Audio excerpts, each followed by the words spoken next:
Hello बच्चों, welcome back to my channel. कैसे हैं आप सब लोग। आज की वीडियो में मैं आप लोग के लिए मैनेजमेंट अकाउंटिंग यानी प्रबंधकीय लेखांकन के एमसीक्यूज क्वेश्चंस लेकर के आई हूं। इस पर मैंने इससे पहले भी वीडियोस डाली हुई हैं। अगर आप लोगों ने नहीं देखी हैं तो उसका लिंक आपको इस वीडियो के डिस्क्रिप्शन में मिल जाएगा या फिर मैं आई बटन में दे दूँगी, आप वहाँ से चेक कर लीजिएगा। इसके अलावा और भी सब्जेक्ट पर मैंने एमसीक्यूज वीडियो डाली हुई हैं। ऑडिटिंग है, प्रिंसिपल ऑफ मैनेजमेंट है, बिजनेस इकोनॉमिक्स है, स्टैटिक्स है। और भी किसी सब्जेक्ट पर आप एमसीक्यूज वीडियो या डिटेल वीडियो चाहते हैं तो सब्जेक्ट का नेम मुझे कमेंट करिएगा। चैनल पर नए हो तो जल्दी से सब्सक्राइब कर लीजिए, नोटिफिकेशन बेल को जरूर ऑन करिएगा और वीडियो अच्छी लगे तो लाइक करिएगा। आइए शुरू करते हैं। इससे पहले की वीडियो में 30 तक क्वेश्चन हो गए थे, अब 31 क्वेश्चन लेते हैं। वित्तीय विवरण शब्द में शामिल है the term financial statement includes profit and loss account, profit and loss account and balance sheet, profit and loss appropriation account and balance sheet, profit and loss account, profit and loss appropriation account and balance sheet. तो आपसे पूछा है जो वित्तीय विवरण शब्द होता है उसमें कौन कौन सी चीज़ें आती हैं। तो वहाँ पर आपका लाभानी खाता, लाभ एवं हानि समायोजन खाता और आर्थिक चिट्ठा, ये तीनों ही चीज़ें आ जाती हैं। तो लाभानी समायोजन खाता आप कब बनाते हैं, आपने फंड फ्लो स्टेटमेंट पढ़ा होगा, वहाँ पर हम बनाते हैं लाभ हानि खाता और आर्थिक चिट्ठा। इन तीनों की ही सहायता से क्या होता है, जो मैं फाइनेंशियल स्टेटमेंट है उसमें यूज़ करते हैं। तो यहाँ पर करेक्ट आंसर हो जाएगा ऑप्शन डी।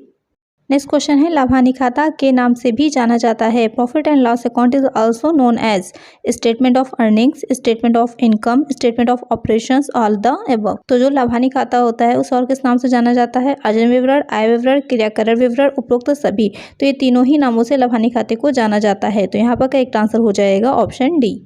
नेक्स्ट क्वेश्चन है वित्तीय विवरण की सारांश प्रस्तुत करते हैं। Financial statement provides a summary of accounts, assets, liabilities, all of above. तो जो वित्तीय विवरण होते हैं किस चीज़ का सारांश प्रस्तुत करते हैं, खातों का, संपत्तियों का, दायित्वों का या फिर उपरोक्त सभी। तो जो वित्तीय विवरण होते हैं, जो फाइनेंशियल स्टेटमेंट्स आप बनाते हैं वो अकाउंट्स का, खातों का सारांश प्रस्तुत करते हैं। उसको देख करके या जो भी स्टेटमेंट आप बना रहे हैं, जैसे कि फंड फ्लो स्टेटमेंट बना रहे हैं, तो उससे ये पता चलता है कि कितना फंड का अप्लीकेशन हुआ है और कितना सोर्सेज से फंड आया है। इसी तरह से जो कैश फ्लो स्टेटमेंट बनाते हैं उससे भी पता चलता है कितना कैश का इनफ्लो हुआ है या फिर आउटफ्लो हुआ है। तो क्या होता है, जो भी अपने अकाउंट्स बनाए हैं उसकी एक समरी होते हैं, उसका एक सारांश बताते हैं। तो यहाँ पर करेक्ट आंसर हो जाएगा ऑप्शन ए। नेक्स्ट क्वेश्चन है वित्तीय विवरण होते हैं। Financial statement are estimated fact, anticipated fact, recorded fact, none of these. जो वित्तीय विवरण होते हैं उसमें आपको ये बताना है कि उसमें जो तथ्य होते हैं, फैक्ट्स होते हैं, वो किस तरह के होते हैं, अनुमानित होते हैं, प्रत्याशित होते हैं, अभिलिखित होते हैं या फिर इनमें से कोई नहीं।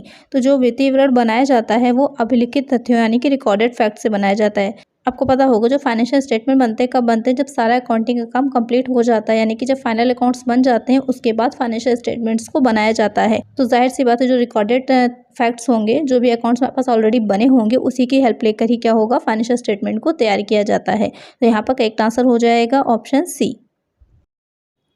नेक्स्ट क्वेश्चन है क्षैतिज विश्लेषण डैश डैश के नाम से भी जाना जाता है। Horizontal analysis is also known as dynamic analysis, time series analysis, interform analysis, all the above. जो क्षैतिज विश्लेषण होता है वो इन तीनों ही नामों से जाना जाता है। जो क्षैतिज विश्लेषण होता है वो पिछले कुछ वर्षों के जो स्टेटमेंट्स होते हैं उनके बेस पर बनाया जाता है, जैसे कि आपका फंड फ्लो हो जाएगा, कैश फ्लो हो जाएगा, जो तुलनात्मक विवरण बनाया जाता है, वो सारी चीज़ें इसके में आ जाती हैं। तो यहाँ पर एक आंसर हो जाएगा ऑप्शन डी। नेक्स्ट क्वेश्चन है लंबवत विश्लेषण को और किस नाम से जाना जाता है। Vertical analysis is also known as dynamic analysis, static analysis, internal analysis, none of these. जो लंबवत विश्लेषण होता है उसे और स्थिर विश्लेषण के नाम से जाना जाता है, क्योंकि ये वित्तीय विवरणों के आधार पर ही विश्लेषण तैयार किया जाता है, लेकिन ये विश्लेषण एक निश्चित तिथि पर वित्तीय समंकों का विश्लेषण करता है, इसलिए इसे स्थिर विश्लेषण भी कहते हैं। तो यहाँ पर करेक्ट आंसर हो जाएगा ऑप्शन बी। नेक्स्ट क्वेश्चन है वित्तीय विवरणों की तुलना व्यवसाय के डैश डैश की प्रवृत्ति को इंगित करता है।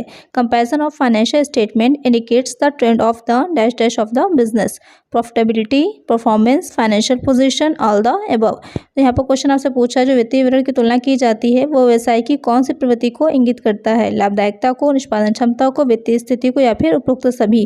तो यहाँ पर ये तीनों ही चीज़ें आ जाएंगी, लाभदायकता को भी बताता है, निष्पादन क्षमता को भी और वित्तीय स्थिति को भी। तो यहाँ पर करेक्ट आंसर हो जाएगा ऑप्शन डी, उपरोक्त सभी। नेक्स्ट क्वेश्चन है रोकड़ प्रवाह विवरण तैयार किया जाता है। Cash flow statement is prepared from balance sheet, profit and loss account, additional information, all the above.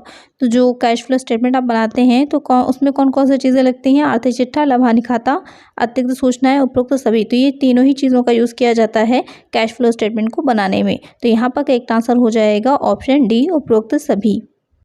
Next question है, रोकड़ प्रारूप में ब्याज कीमत दर्शाई जाती है। In cash flow statement the item of interest is shown in operating activities, investing activities, financing activities, both B and C. तो आपने पढ़ा होगा 3 तरह की जो होती हैं एक्टिविटीज़ होती हैं जो आप कैश फ्लो स्टेटमेंट बनाते हैं, परिचालन क्रियाएं, विनियोजन क्रियाएं, वित्तीय क्रियाएं।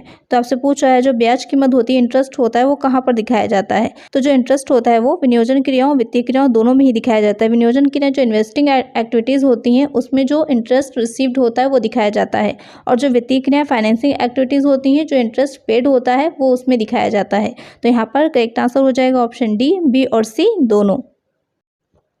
नेक्स्ट क्वेश्चन है, निम्नलिखित में से कौन सा रोकड़ अंतर्वाह नहीं है। Which of the following is not a cash inflow, decrease in debtors, issue of shares, decrease in creditors, sales of fixed asset.